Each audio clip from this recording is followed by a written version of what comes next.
சிந்தனை துளிகள் தன்னம்பிக்கை கதை. 20 பேர் கூடியிருந்த அரங்கத்தில் ஒரு பேச்சாளர் ஒரு 500 ரூபாய் நோட்டை காட்டி, யாருக்கு இந்த நோட்டு பிடிக்கும் என கேட்டார். கூடியிருந்த அனைவரும் தமக்கு பிடிக்கும் என கையை தூக்கினார். பேச்சாளர், உரங்களில் ஒருவனுக்கு இந்த 500 ரூபாய் நோட்டை தருகிறேன், ஆனால் அதற்கு முன் என சொல்லி அந்த 500 ரூபாவை கசக்கி சுருட்டினார். பிறகு அதை சரி செய்து, இப்போது இதன் மீது உங்களுக்கு இன்னும் விருப்பம் இருக்கிறதா என்றார்கள். அனைவரும் கையை தூக்கினார்.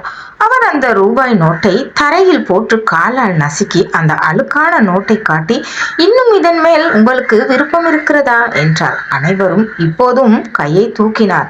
அவர் தொடர்ந்தார், ஒரு 500 ரூபாய் தாள் பலமுறை கசங்கியும் மதிப்பிடப்படும், அழுக்கடைந்தும் அதன் மதிப்பை இழக்கவில்லை. ஆனால் மனிதர்களாகிய நாம் அவமானம் படும் போது, தோல்விகளை சந்திக்கும் போது மனமுடைந்து போய் நம்மை நாமே தாழ்த்திக் கொள்கிறோம். நம்முடைய மதிப்பு என்றைக்கும் குறைவதில்லை. நீங்கள் தனித்துவமானவரா? இவ்வுலகில் உள்ள ஒவ்வொரு தனித்துவ தன்மை இருக்கும்.